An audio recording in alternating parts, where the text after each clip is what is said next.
cosmos or the creation is made to order.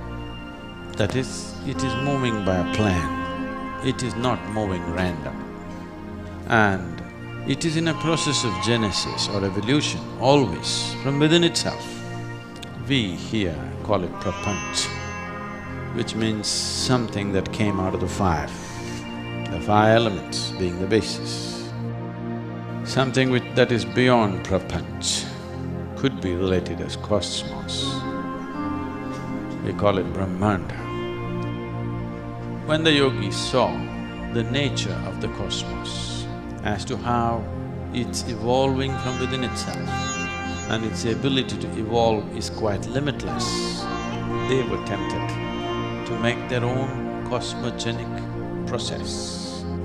Many wonderful attempts, which work incredibly well, have been made in various parts of this country and also in certain other parts of the world. Essentially coming from this part of the world, people went and created, you must see Delphi, where they created to create a miniature Kashi. Everything in creation, one way or the other, is a micro replica of the cosmos itself. That goes for the human body too. Dhyanalinga itself is just that manifestation. Dhyanalinga is a small capsule of cosmos. If one is willing, it is willing to open up endlessly. Because it's a device. It's a device that facilitates the ultimate possibility. There have been many instruments like this in this country. For example, a living one is Dhyanalinga itself. To create that, it took our life. To create a city like that is a mad ambition and they did it thousands of years ago.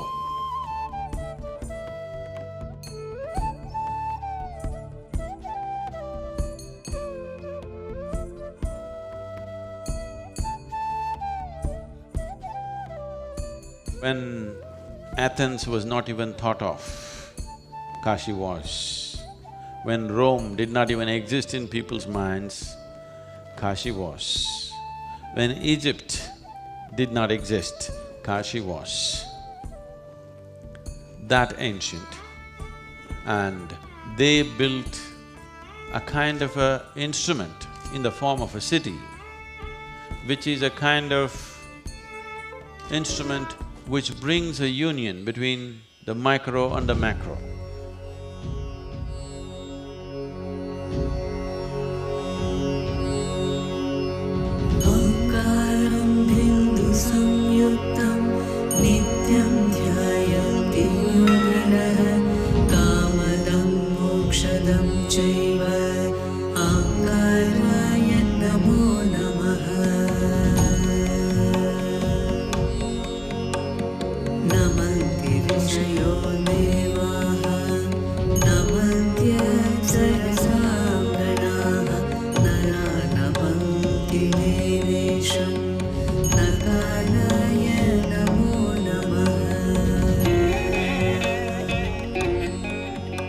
What is that draws millions of pilgrims from all around the world to Kashi?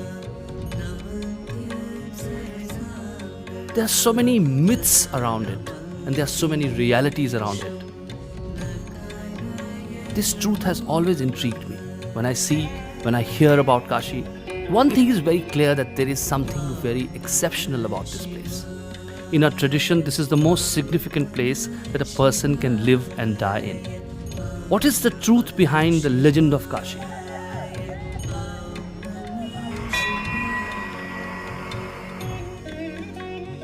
They say Lord Shiva lived here himself. All this drew me to come to Kashi and spend time with someone who could unveil the realities of Kashi, can mystify and demystify Kashi for us.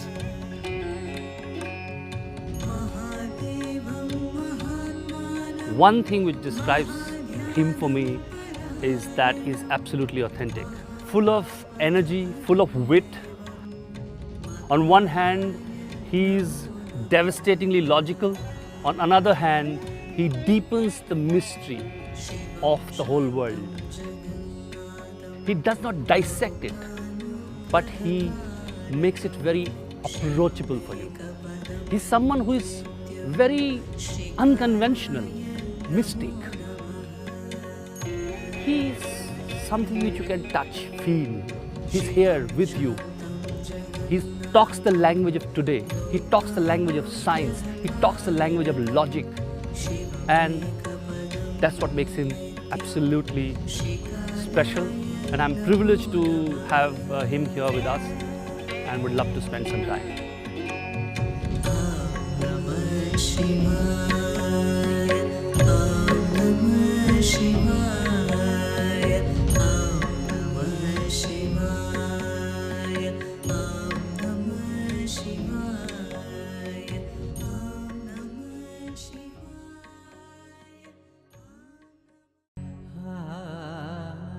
Once, Brahma, the Lord of creation, and Vishnu, the sustainer of the universe, got into argument about which of them was the more important.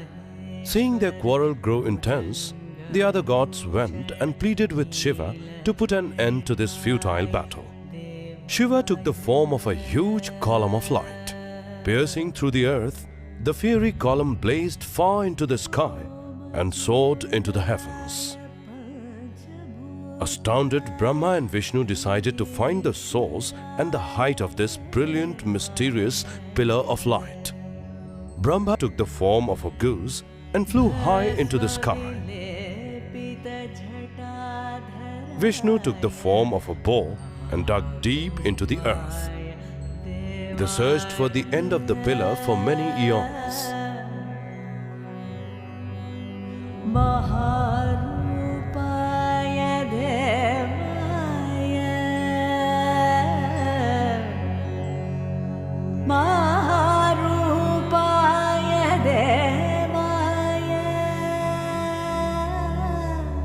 Defeated and humbled, Vishnu returned with folded hands, surrendering to the eternal nature of Shiva. However, Brahma, not wanting to admit that he was defeated, decided to lie. He swore that he had seen the crown of the pillar and the Ketaki flower bore false witness to his claim. Shiva, enraged at Brahma's lie, cursed him, saying that he would never receive worship.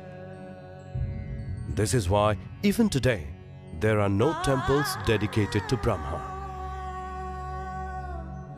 And that is how Kashi became the city of light.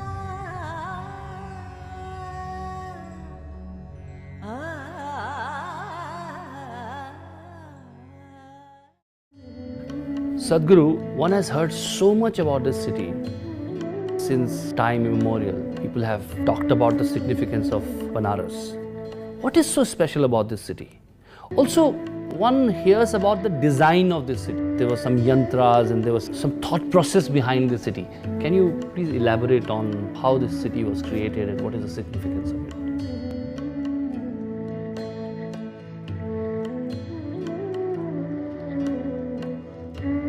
Yantra means a machine or a mechanism.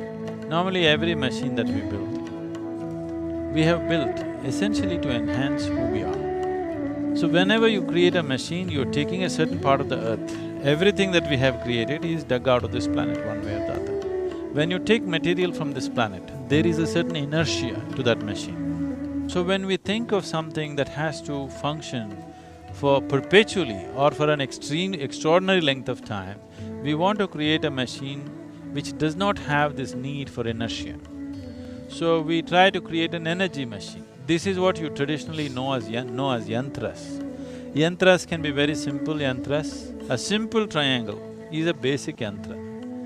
Various types of arrangements can be done to build different levels of machines which will function for your well-being. So this Kashi is a phenomenal yantra, like never before or never after, to create a large human body, a magnificent human body which doesn't have the inertia of carrying physicality with it, so that it will be on all the time and it can just download the whole process. Solar system is like a potter's wheel. because it's churning in a certain way, this manifested this way. This is a pot that has been churned out of this potter's wheel of solar system. So it's all very related. The diameter of the sun and the distance between the sun and the earth is 108 times. And within your own system, out of 114 chakras, 112 are in the physical body. But when it comes to doing something, there are only 108 that you can work with. The other four will just blossom if you nurture the rest. There's nothing to do about them. So there are 108 systems of yoga to activate 108 chakras in the body. The whole city was built like that.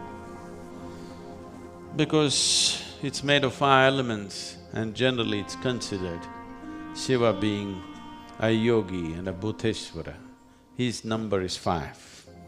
So, they built it to the dimensions of 5, the 5 crochets and the diameter and the radius of the place is 5 crochets. Like this, they built many layers. So this is showing you the fundamental geometry of Kashi. So, at the edge of the Ganga is where it begins, and these circles describe the parikrama, the outermost parikrama, totally measuring to 168 miles.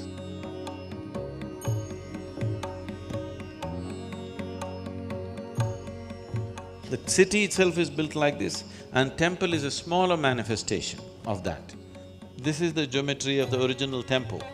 It is absolutely complex. The core of it does not exist anymore. There are 72,000 shrines, the number of nadis. So they built 70,000 and they created sufficient corners around, angles around to make it multiply itself into 72,000. So it is the number of nadis in the human body. The whole process is like a manifestation of a mega human body to make contact with a larger cosmic body. Geometrically, a perfect manifestation of how the cosmos or the macrocosm and the microcosm can meet. They created an instrument in the form of a city. To create a tower of light, to create a connection with the cosmic manifestation, and here we are, the microcosm, to connect these two things, they created 468 temples. They're shrines. The basic temples are 54 for Shiva, 54 for Shakti or Devi. This is because in the human body itself, we see that one half is Pingala, other is Ida, this is masculine, this is feminine. This is why Shiva being represented as half Ardhanarishwar, half female body and half male body. So they created the whole city like this body, and these 468 came because for 13 months in a year, in the lunar calendar, every 3 years there's an extra month. 13 months and 9 planets into 4 directions or 4 fundamental elements. 5 elements are there, we don't do much about Akash. Your physical body is seen as 72% water, 12% earth, 6% air, 4% fire, another 6% is space. So if you have mastery over this, all yogic system comes from an essential science called Bhuta Shuddhi. That means mastering or cleansing the elements within you. If you take certain mastery over your elements, suddenly you will see wonderful things will happen to you. I can show you thousands of people who walked out of their physical ailments simply because they do some simple Bhuta Shuddhi process. So based on that, they created this. Whatever we saw as Sapta Rishi Puja, in Tandim, in 468 temples, these things would be happening. And it would create such a phenomenal energy that everybody was longing to be in this place. And if you're born in India, your only dream is to go to Kashi. And it not only became a spiritual center, this was a center for music, arts, craft, and a commercial center and an educational center. The greatest minds in this country came from this place. Albert Einstein said, the Western sciences, the modern science couldn't take a single step without the basis of Indian mathematics. And that mathematic came from this place. The basis for that mathematic is here. And these things, the yantra, the way they created the city is so meticulous.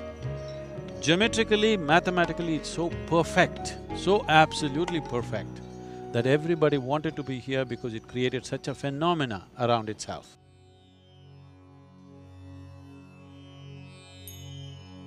It's a misfortune that we were not alive when it was in full glory. It must have been the most phenomenal place for it to draw people from across the world. People have been traveling here from across the world for thousands of years. Gautama came here to give his first teaching. The Chinese traveler who came after Gautama, he says, Nalanda University is just a small drop of knowledge that fell out of Kashi. And Nalanda University has still been recognized as the greatest place of learning, not only of those times, they say even in today's world, you cannot compare another university with this. There were 30,000 monks studying in Nalanda and over 10,000 faculty, all kinds of subjects, every kind, Eastern, Western, every kind of subject. Mathematics reached its highest peak. All the people that you hear of, Aryabhatas and so many others, they all came from this region, all generated by the culture that was alive in Kashi. This level of intelligence and human competence came because of this instrument which allowed them to make contact with dimensions which are not usually available to a human being. It is not something that they logically thought up. They saw the existence the way it is. By seeing the nature of the creation, human intelligence matured in ways that nobody had ever imagined possible. Even today, it's in common language, but they may not know what's behind this. They say Kashi is not on the ground, it is on Shiva's Trishul up there. Because they created a physical structure which in turn generated an energy structure. And the energy structure is not on the ground, it is above. So because of this, they said, Kashi is not on the earth, it is above the earth. So it's because of that this whole tradition came up. If you go to Kashi, that is it. You don't want to leave the place, because when you get connected to the cosmic nature, why would you want to go anywhere else? Sadhguru, the first thing you notice when you enter Kashi is the number of temples. There are many, many, many temples here. So many of them. Why have so many temples? Is it that this is a place for many gods? You primarily hear about it being the place which belongs to Lord Shiva. But what about other temples? There are so many other temples here. It would be great to know more about that.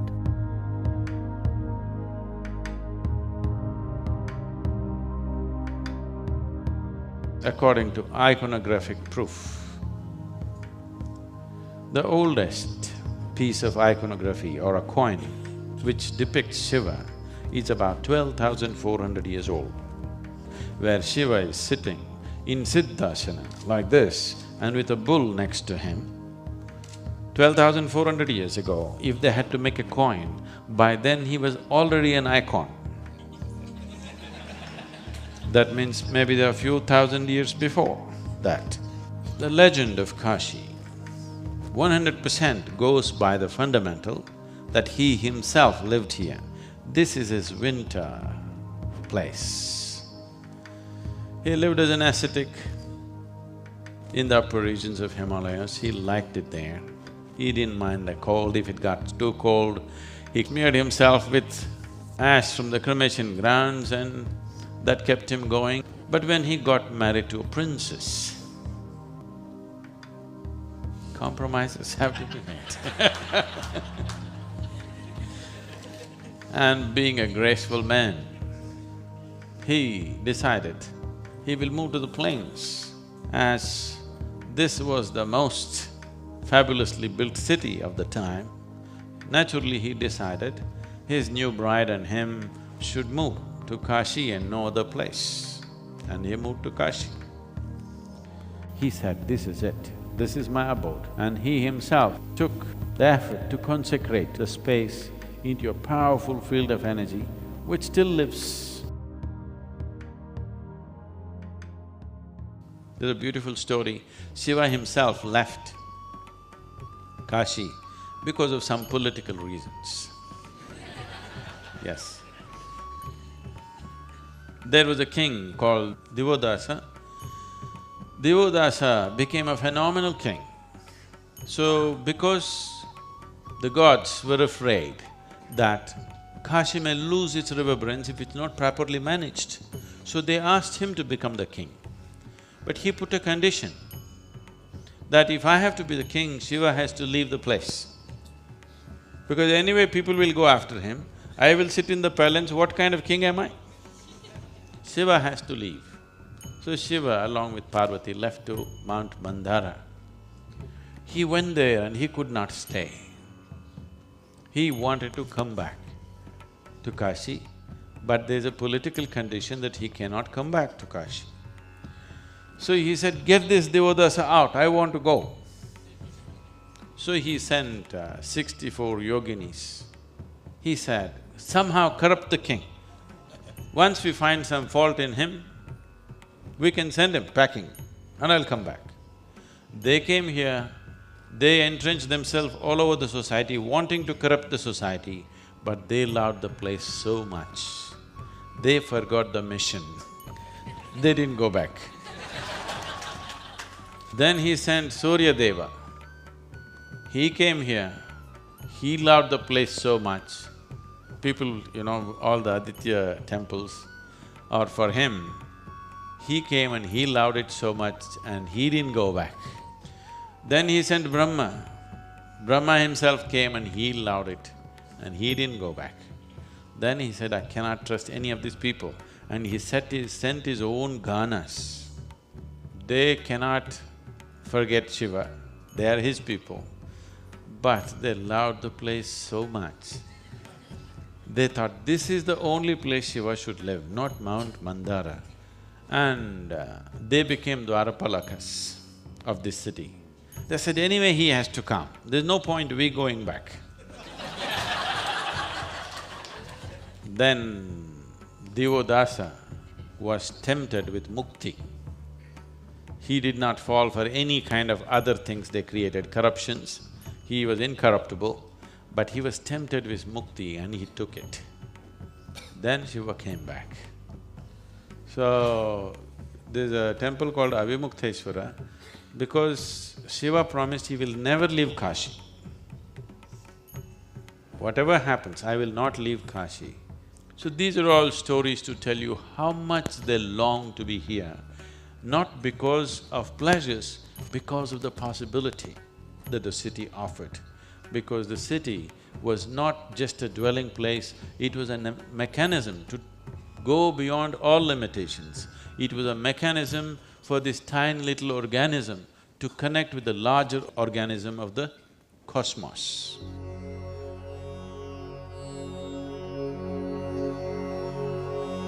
The 8 Kal Bhairava temples are located in 8 cardinal directions of Kashi, protecting the whole mandala. These are Unmat Bhairava, Krodhana Bhairava, Kapala Bhairava, Asitanga Bhairava, Chanda Bhairava, Ruru Bhairava, Bhishana Bhairava and Samhara Bhairava. In the Kashi Khanda Purana, the Kashi Kshetra is said to be standing upon Shiva's Trishul, and 3 main temples form the 3 points of the trident. These 3 main temples act as the fulcrum for the mandala. They are Omkareshwara in the north, Vishveshwara in the middle and Kedareshwara in the south. Each temple forms their own khanda or sphere of influence.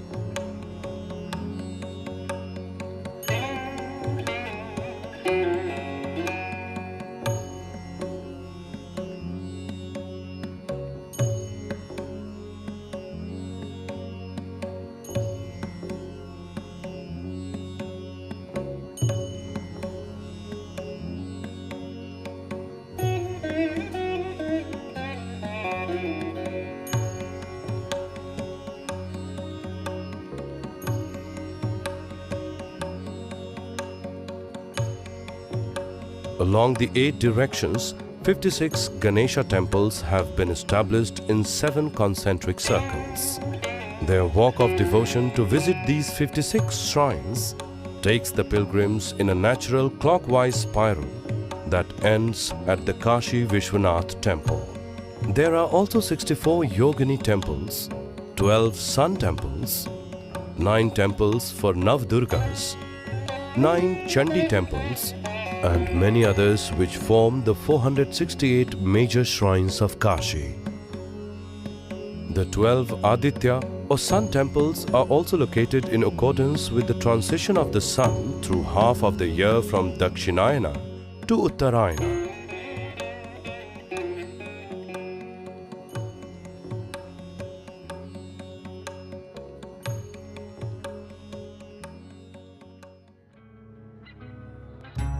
The Panch Kroshi Yatra is one of the most significant Padyatras done by pilgrims around the sacred Kashi Mandala. Along this route, there are 108 shrines to which pilgrims travel by foot.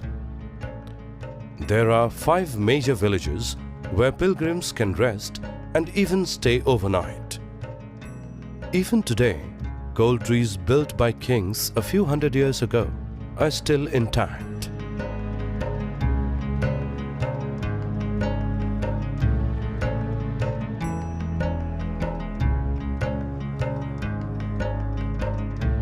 As one travels in a clockwise direction on the Panch Kroshi route, all the temples are located on the right side of the road, marking the outer limit of the Panch Kroshi sphere.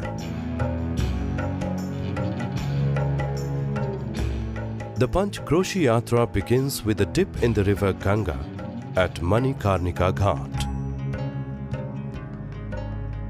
The first major temple on this route is the Adi Karmadheshwar temple. The linga here was consecrated by sage Karmadheshwar. In the Kashi Khanda Purana, it is said that Yakshas and Ganas always lived on the trees and near water bodies. On this route, their shrines have also been placed in the same way. The second temple on the route is the Bhim Chandi Mandir. Bhim Chandi Mahadevi Sarvarachas Bhakshini Muni Tran Kare Devi Namaste Stu. This Durga temple is said to have been established by the Gandharva who worshipped Devi here. She is said to protect all devotees who seek her grace as her own child, blessing them with health and well-being.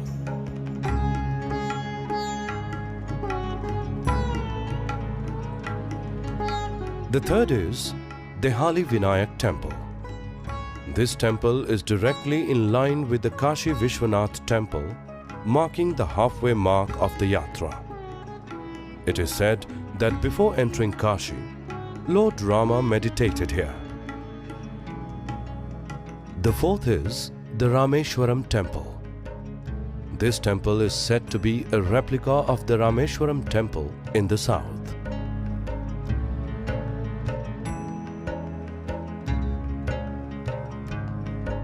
It is situated on the banks of the river Varuna and marks the northernmost point of the yatra. It says in the scriptures that all the lingas of the Kashi Mandala fall under 42 kinds. In the Kapildhara temple, all 42 kinds are there in a single form.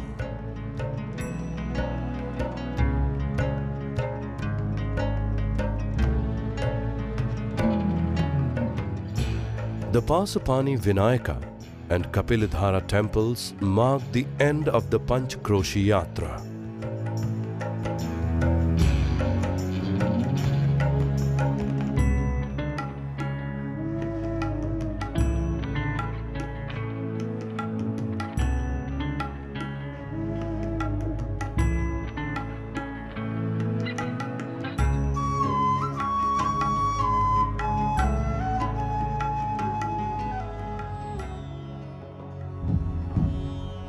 Sadhguru, this is also called the city of death.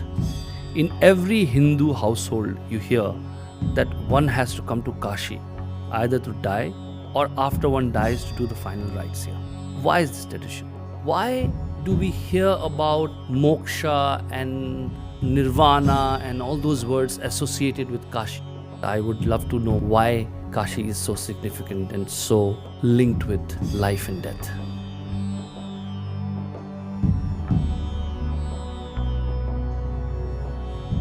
Most people do not choose to live in a great manner. They have an aspiration, at least they want to die in a great way. Dying gloriously means death leading not just to disposal of body, but death leading to an ultimate liberation. That little aspiration brought millions of people to Kashi to die. It almost became like a city of death. People want to die here.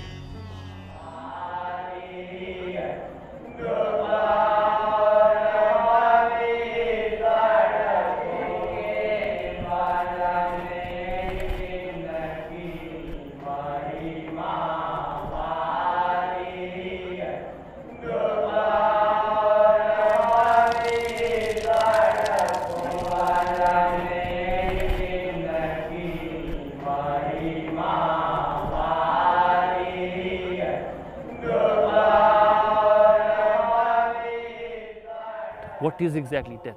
Is the decaying of body or the dying of body is death? On one hand, my body is dying, and my thoughts, my ideas are becoming something which the world suppose embraces, and they live without me. So is it, would you call it death? What would you define death as? Have you ever died? Did you die and come back? No. In your experience, no, isn't it? Somebody else may say so, it doesn't matter. In your experience, no. Did you ever see somebody who died and came back? I haven't seen anyone. No. Have you ever seen a dead man? Yeah. You seen a dead man? I've seen dead body. Dead body you have seen. Have you seen a dead man? I don't think so. So you have not seen one, you have not met one, nor have you experienced. So where did you get this idea that you will die? It is learned thought. That's what. It is a fiction of the ignorant, created by the ignorant. There's no such thing as death. There's just life, life and life, moving from one dimension to another. So only when people are ignorant and their vision of life and their perception of life is very limited to physical nature of the existence, then they will think of life and death. Otherwise, there's just life and life. It's common knowledge that one is born. The life process, you didn't just pop out like pop and fell here like a baby. Slowly you evolved in the mother's womb, isn't it? Life slowly infused itself into the flesh, and what is your mother's flesh slowly became you, because you invaded that part and that became you. It's happened slowly. So even when you die, you ever spent some time with a dead body? You will see up to 11 to 14 days, fingernails will grow, facial hair will grow. All hair will grow, but because if somebody has shaved, you can see it's growing. The prana doesn't leave the system immediately. You're dead for practical purposes. For the world, you are dead. For yourself, you are not fully dead. That will take 11 to 14 days. That's the reason the karmas and kriyas are done the way it is done. When you burn the body, it's just instantly out, everything is finished. You must go to Manikarnik Ghat and see. On an average in Kashi, every day about 40 to 50 bodies are burnt. Just sit there for 3 days. If you sit in sadhana, there for just for 3 days, you will see what a difference it will make. Simply because this energy is being forcefully ejected from the bodies. It is almost like human sacrifice, because the energy is being forcefully thrown out and there's a phenomenal amount of energy, and if you know how to use it, This is the reason why all the certain types of yogis are doing sadhana, including Shiva himself, always doing sadhana in the cremation ground, because without harming any life, you still can make use of life. And especially when fire is there, the element fire creates a certain aura or a certain sense of akash around it always. Akash is significant for human perception. Only where there is akash, a strong presence of akash, one's ability to perceive is enhanced. So here both are happening. One thing is lot of energy being ejected out of the remaining aspect of prana is being thrown out because body is being destroyed, the foundations are being taken away. And there is fire. Together, it is a very conducive atmosphere for one who wants to know, for one who wants to heighten his own energies. So cremation grounds have always been so. Sadhguru, also one more thing one hears about and a lot is Kala Bhairav and death. I have not read much about it, but have heard a lot about it. Would like to know the connection between Kala Bhairav and death.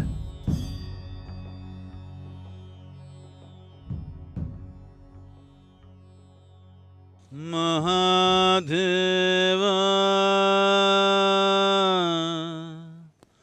Maheshwara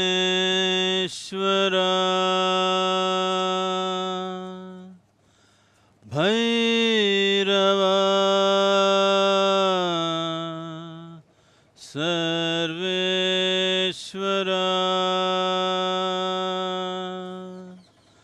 Mahadeva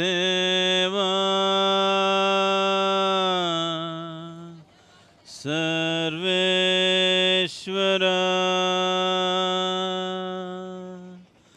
Bhairava Mukteshwara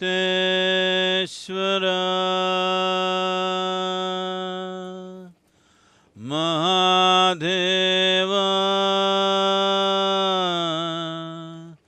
Mukteshwara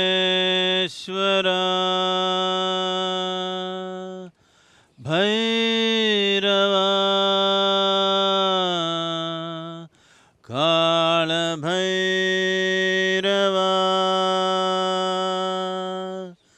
Kala Kala Bhairava Maharatre.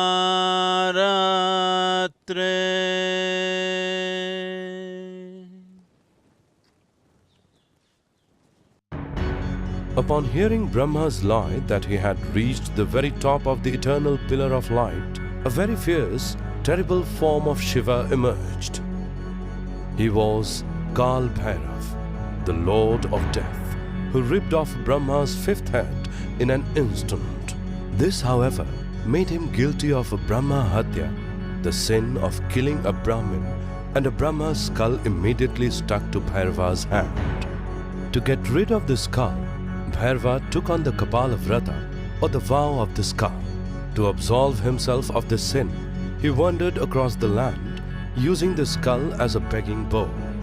Seeing this, Vishnu advised Bhairava that returning to Kashi, where he had revealed his true form, was his only salvation. As soon as Bhairava entered Kashi, the skull fell. The ground upon which this skull fell was known as Kapala Mochana Tirtha, where the original Kal Bhairav temple was established. Here, Bhairava remains as Papa Bhakshana, or the sin eater, consuming all the sins of the devotees and pilgrims who came to seek refuge in him. Thus, Kashi is known as Mahasmashana, the ultimate cremation ground. Right now we are in front of Manikarnik. Right next to that is the Kala Bhairav temple. What you see there is Kala Bhairav temple. Kal Bhairav means… Bhairav is one who takes you beyond fear. Kal Bhairav is the fear of time. It is the fear of time, it's not the fear of death. Time is the basis of fear. If you had limitless amount of time, it wouldn't matter, isn't it? It is time is running out, if something happens, time is the issue, if something doesn't happen, time is the issue. That is why Kal Bhairav, if you are free from the fear of time, you are free from fear itself, absolutely. So Kal Bhairav is a deadly form of Shiva. It was guaranteed, if you come to Kashi, you will attain to mukti. It doesn't matter what kind of a lousy creature you have been all your life. So all the lousy creatures started coming because they lived badly and they want to die gloriously. So he said, there needs to be some check. So he took the form of Kal Bhairav. It's called Bhairavi Yatana. That means when the moment of death comes, for all that you have been, your whole many lifetimes plays out in a moment with great intensity. And whatever pleasures and sufferings and pains that need to happen to you will all happen. It would have spread over many lifetimes, but all that will happen to you in a microsecond, but with the kind of intensity that you cannot hold. So this is called as Bhairavi Yatana. Yatana means ultimate suffering, it's something that happens to you in hell. He will make it happen to you here. So when you want to do that kind of a job, you need a right kind of costume. Shiva put on the right kind of costume and became Kal Bhairav to create Bhairavi Yatana for you, to create such phenomenal pain that you have not imagined possible, but just for a moment, so that after that, nothing of the past remains in you.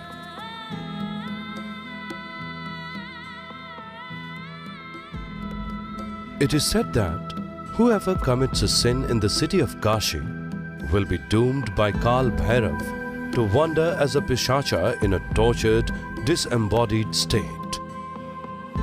Even for such tormented beings, the city of Kashi offers liberation at the Pishacha Mochan temple. This wretched state is far worse than that of the Bhairavi Yatana, as the torturous lifespan of a Pishacha is 3 lakh years.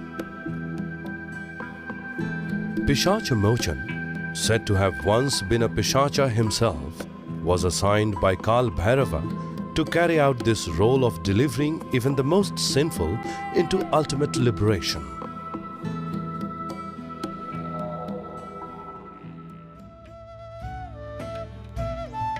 Sadhguru, with such a powerful mechanism set up for a human being to evolve and be liberated in this place, is there a need to do any rituals in Kashi?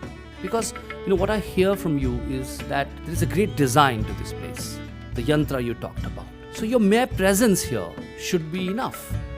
Still, I see many people come here to do rituals of various kinds. What is the significance of such rituals?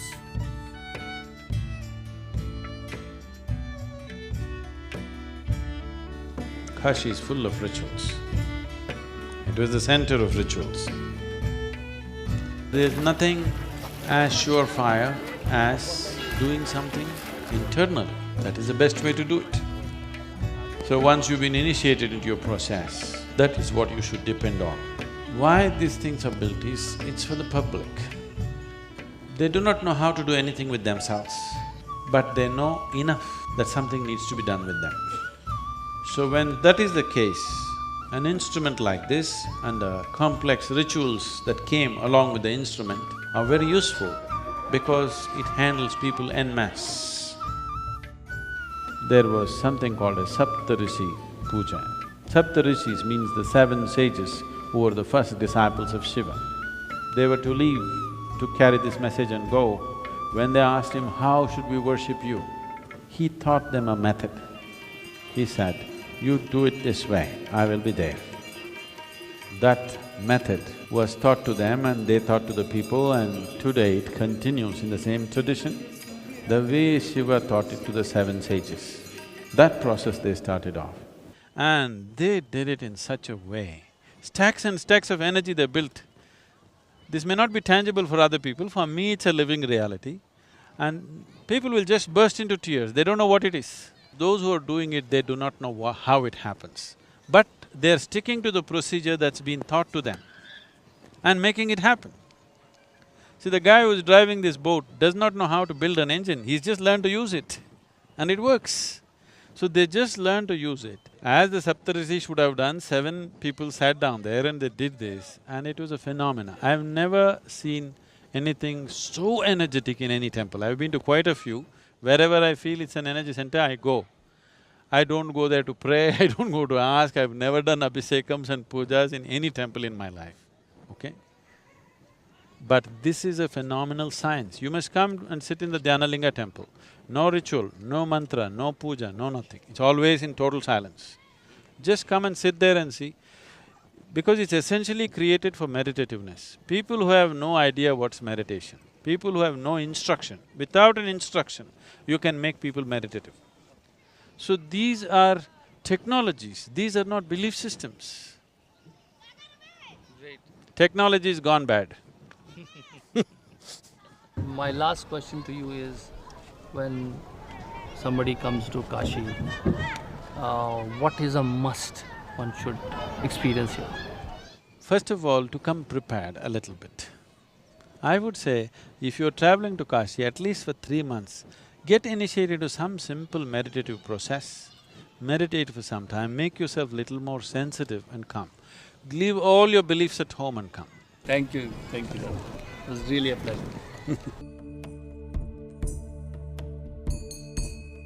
This is the most complex and sophisticated machine on the planet, that's Kashi. It's phenomenal that somebody created a place like this.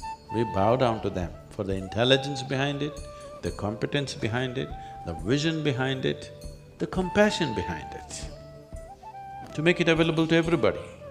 This is what the world needs, not dogma, not philosophies, not belief systems. Human ability to go beyond our sense organs and be able to perceive something which is right now considered beyond. This is the only way a human being will know. This is the only way a human consciousness will expand. This is the only way a human being will evolve beyond narrow divisions that have happened in human societies. But those instruments are being systematically destroyed. It's important that these things are brought back. Past we have survived. The question is, the future, will we survive? This has been unfortunate history of humanity, that the greatest things on the planet will not survive, the crudest things will survive. Unless societies, individual human beings take care to nourish them. It's very important. If you want a refined society for tomorrow, for our children and their children to live, if we want a refined society, it's very important we nurture the sophistication that is around. Otherwise, crude things will dominate anyway. Very easy to manifest the crude, very difficult to manifest the sophistication because it takes thousands of years to evolve it. So, it is a responsibility that we have as a generation of people to bring out the subtle aspects of life and somehow to make them live to whatever extent everybody can do. If we cannot create another Kashi, the existing one we should preserve to whatever extent we can and create more instruments through which human beings can connect to larger possibility. We don't need more books to read. We need more practical instruments and methods through which a human being can expand his sense of who he is right now.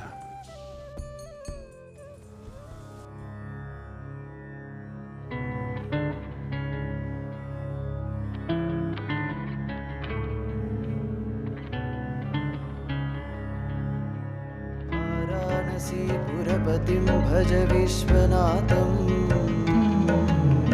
भज विश्वनाथं, भज विश्वनाथं, भज विश्वनाथं, भज विश्वनाथं। भुजगभूषणभूषिताङ्गम् व्याघ्राजिनाम्बरधरं जटिलं त्रिनेत्रम् पाशाकुशाभयवरप्रदशूलपाणिम् वाराणसीपुरपतिं भज विश्वनाथम् सीतां सुशोभितकिरीटविराजमानम् फालेक्षणानलविशोषितपञ्चबाणम् नागादिपारचितभासुरकर्णपूरम् वाराणसीपुरपतिं भज विश्वनाथम् भज विश्वनाथम् भज विश्वनाथम् भज विश्वनाथम् भज विश्वनाथम्